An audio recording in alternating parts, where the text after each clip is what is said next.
الصلاۃ والسلام علیک یا رسول اللہ وعلی آلک واصحابک یا حبیب اللہ۔ قال النبی صلی اللہ علیہ وسلم اذا صمت فلیصم سمعک وبصرک ولسانک وکل عضو منک۔ حضور علیہ الصلاۃ والسلام نے ارشاد فرمایا، جب تو روزہ رکھیں تو چاہیے کہ تیری آنکھیں بھی روزہ رکھیں، تیرے کان بھی روزہ رکھیں، وکل عضو منک، اور تیرے جسم کے تمام اعضاء جو ہیں وہ روزے کے اندر ہوں، تمام اعضاء جو ہیں وہ بھی تیرے ساتھ جو ہے وہ روزہ رکھیں۔ زبان بھی روزہ رکھیں کہ ہر طرح کی غیبت، چغلی، گناہوں سے، گالی گلوچ سے جو ہے وہ پاک رہیں، اور اسی طرح آنکھیں گناہوں سے محفوظ رہیں۔ اسی لیے حضور علیہ الصلاۃ والسلام نے ارشاد فرمایا، اذا کان احدکم صائما، جب تم میں سے کوئی ایک روزہ دار ہو، فلا یرفث ولا یجہل، تو اسے چاہیے کہ نہ تو وہ فحش گوئی کریں، نہ وہ بیہودہ گفتگو کریں، ولا یجہل، نہ ہی وہ جہالت کا مظاہرہ کریں۔ فإن امرؤ قاتلہ او شاتمہ، اگر اس کے ساتھ کوئی دوسرا شخص جو ہے وہ لڑتا ہے یا اس کو گالی دیتا ہے، فَلْيَقُلْ إِنِّي صَائِمٌ إِنِّي صَائِمٌ، تو 2 مرتبہ یہ اسے کہہ دے کہ میں روزہ دار ہوں اور میں روزہ دار ہوں۔ حضرت ابن عباس رضی اللہ تعالیٰ عنہما سے مروی ہے، فرماتے ہیں کہ 2 شخص حضور علیہ الصلاۃ والسلام کی بارگاہ میں حاضر ہوئے،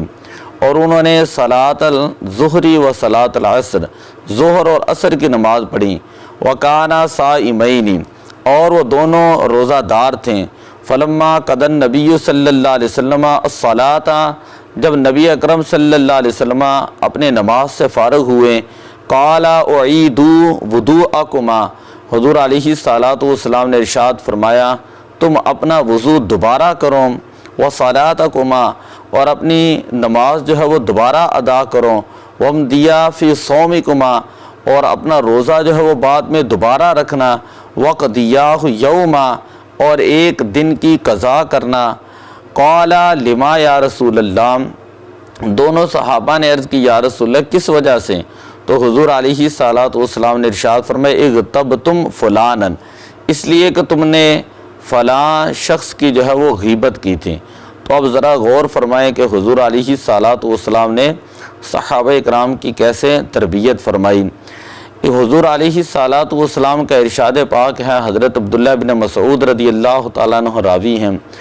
آپ صلی اللہ علیہ وسلم نے ارشاد فرمایا، لا یبلغنی احد من اصحابی عن احد شیئا، کہ تم میں سے کوئی صحابی جو ہے کسی دوسرے صحابی کے بارے میں میرے پاس شکایت لے کر نہ آئے، فإنی احب ان اخرج الیکم وانا سلیم الصدر،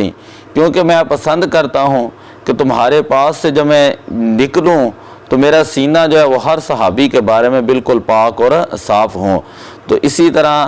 دل کو برے خیالات سے پاک رکھنا اور ذہن کو، سوچ کو پاک رکھنا، یہ روزے کے مقاصد میں سے ہے۔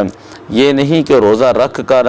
غیبت بھی کر رہے ہیں، بددیانتی بھی کر رہے ہیں، کاروبار کے اندر ملاوٹ بھی کر رہے ہیں، اور دھوکے بازی اور فراڈ بھی کر رہے ہیں، اور اسی طرح فلمیں ڈرامے بھی دیکھ رہے ہیں، اور بعد میں یہ بھی کہہ رہے ہیں کہ ہم روزے کی حالت میں ہیں۔ تو اس طرح روزہ جو ہے ایسے ہی ہوگا جیسے ایک بھوک اور پیاس ہوتی ہے، اور روزے کا جو اکثر مقصد ہے کہ یا ایھا الذین آمنوا کتب علیکم الصیام کما کتب علی الذین من قبلکم لعلکم تتقون، تاکہ تم تقوی اختیار کرو، تو وہ مقصد جو ہے وہ پورا نہیں ہوتا۔ تو اس لیے اللہ تعالیٰ کے بارگاہ میں دعا ہے کہ اللہ تعالیٰ روزہ رکھ کر روزے کے مقاصد کو، روزے کے تقاضوں کو بھی سمجھنے اور پورا کرنے کی توفیق عطا فرمائے۔ الصلاۃ والسلام علیک یا رسول اللہ وعلی آلک واصحابک یا حبیب اللہ۔ الصلاۃ والسلام علیک یا خاتم النبیین وعلی آلک واصحابک یا شفیع المذنبین۔